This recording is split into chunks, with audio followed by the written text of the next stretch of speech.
We can speak now with Makram Rabah, who's Assistant Professor of History at the American University in Beirut.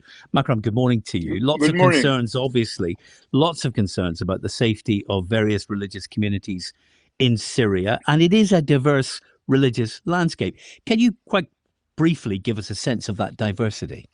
Well, it might be expected that many people are afraid and very nervous about these rebels, who some of them have the Islamic framework. I think 1 week into the toppling of Bashar al-Assad, we see that all of these fears are totally unfounded, meaning that the rebels, and particularly Muhammad Julani, the head of Hayat Tahrir al-Sham, has made it clear to rebrand. And this rebranding includes also taking very concrete moves. First of all, him taking off his fatigues and wearing civilian clothes.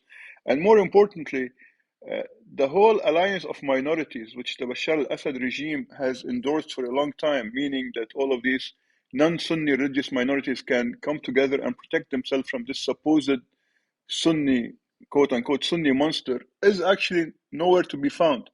At the end of the day, Syria, as you mentioned, has a very diverse religious and sectarian landscape, and years and a decade of war has made it clear that the only way forward is to allow somewhat of a diverse, pluralistic political system. So hiding a Christmas tree, Makram, that is the hope. That is the hope. But you've yeah, just heard from someone living there in Damascus, concerned that in Idlib, which was a rebel stronghold, you had Druze uh, uh, population members forced into conversions to Islam. He's worried about his own interfaith marriage. And I guess many people will be wondering if the chief rebel leader, al-Jalani, is rebranding but not de-radicalizing from his past and his links to al-Qaeda.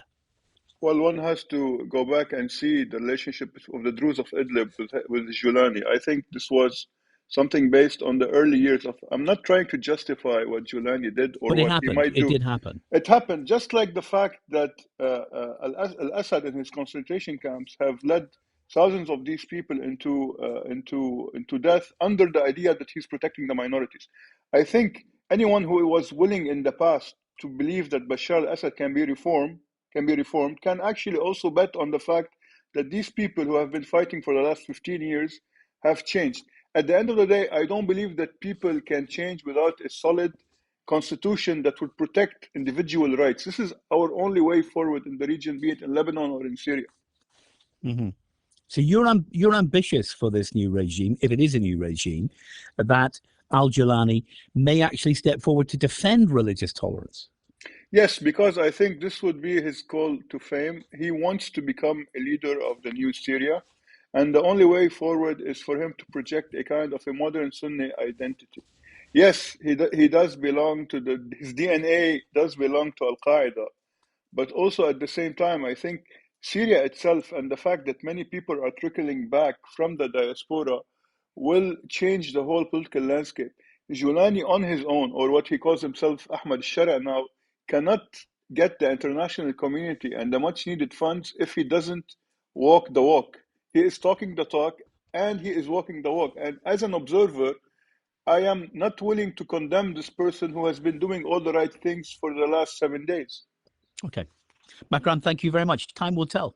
Makram Thank you. Rabah, Indeed. Thank Assistant you. Professor. Thank you, Makram. Thank you very Thank much. you. Bye bye. Bye. The Secretary warned this week that we're in danger of